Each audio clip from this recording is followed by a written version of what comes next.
He was a great inventor, and he pioneered many important technologies, including aeronautic technology, hydrofoils, solar panels, and of course his most well-known technology, the telephone.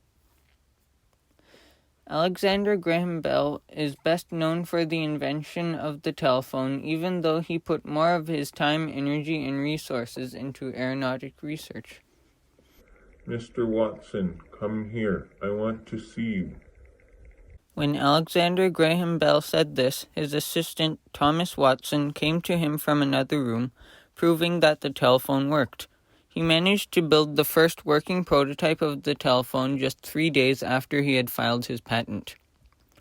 There are a lot of disputes over who really deserves the telephone patent, Alexander Graham Bell or Elisha Gray. There is a debate over whose patent was filed first, since they both filed their patents almost simultaneously. The next day, Bell drew a diagram very similar to Gray's patent and succeeded in building a telephone using the design similar to Gray's design. For this reason, Bell is often accused of stealing Gray's design. Later, Bell admitted to Gray that he had learned some of the technical details from his patent. However, even if Bell did see Gray's patent and copied it exactly, he never used Elisha Gray's microphone design in any public demonstrations or commercial uses, so these accusations are almost pointless. Even if Bell cheated, he only used Gray's design as a proof of concept and never personally benefited from it. Bell made sure that anything he demonstrated was fully his own work. After successfully creating his prototype telephone, Bell did some public demonstrations and developed a commercial product. The telephone quickly became very popular, and by 1886, over 150,000 people in the United States of America had a telephone. In 1887, the Bell Telephone Company was founded. There were many interesting events that happened on the way to the telephone's success. One of the most important was a public demonstration of the telephone for Queen Victoria. The Queen as well as the others were very impressed, and the Queen even offered to buy the telephone used in the demonstrations. Alexander Graham Bell instead offered to make the Queen a set of telephones specifically for her. The telephone was a great success throughout the country and beyond. Of course, nowadays almost everyone has a telephone, and this influential technology was developed by Alexander Graham Bell. Despite all this incredible success, Bell thought of the telephone as a distraction and refused to have one in his office. Of course, Alexander Graham Bell has done much more than just create the telephone. He has also done a lot of work with aviation in his company, the Aerial Experiment Association, and has developed a lot of technology which is critical to modern-day aeronautics. Can you imagine airplanes without any control surfaces? Those are the things that move the plane during flight, like the tail flaps and rudder. That's one thing that Bell invented. He developed a plane called the White Wing soon after his plane, the Red Wing, crashed. The White Wing had ailerons, which gave the pilot much more control.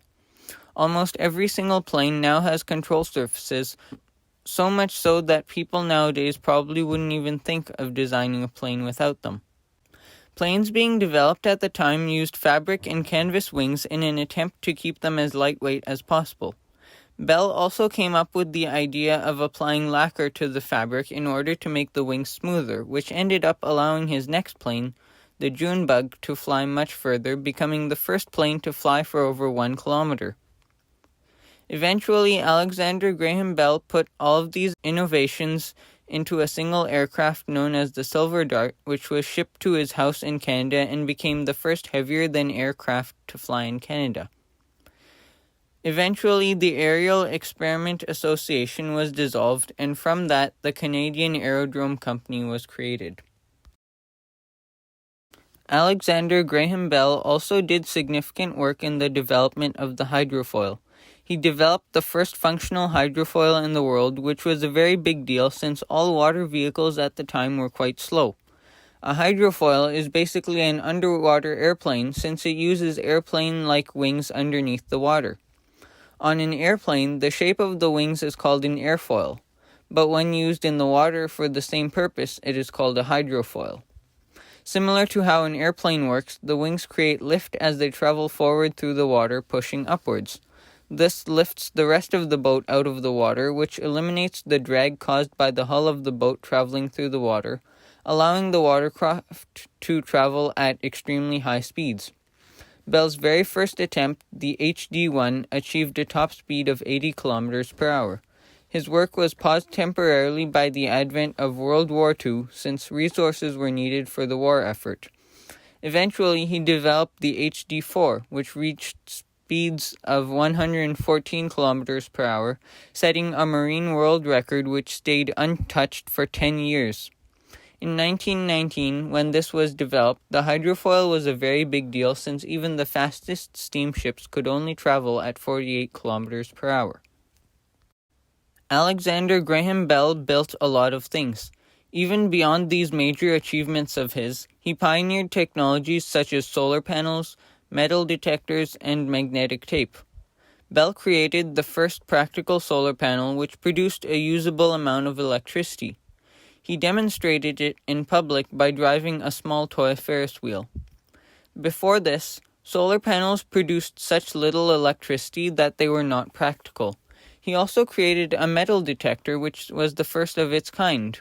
Bell actually invented this metal detector very quickly in an attempt to save U.S. President James Garfield, who had been shot.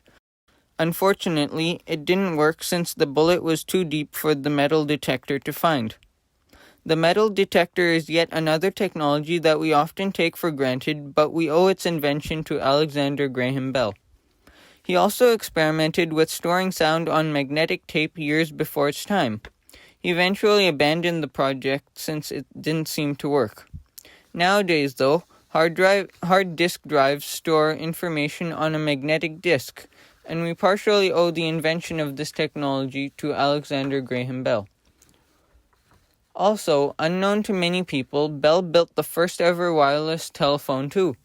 He used a beam of light to transmit sound, and he called this invention the photophone. The first wireless communication devices were made by Alexander Graham Bell, as opposed to Guglielmo Marconi, as most people think. In conclusion, Alexander Graham Bell is the greatest Canadian of all time because he developed so many technologies which people now use around the world on a daily basis. Thanks to Alexander Graham Bell, we have so many incredible technologies such as the telephone, airplanes, hydrofoils, solar panels, and metal detectors. The greatest inventors are not those who create one revolutionary technology, but those who continue to innovate and invent throughout their lives to bring about a change in the world. Alexander Graham Bell is certainly one of those people.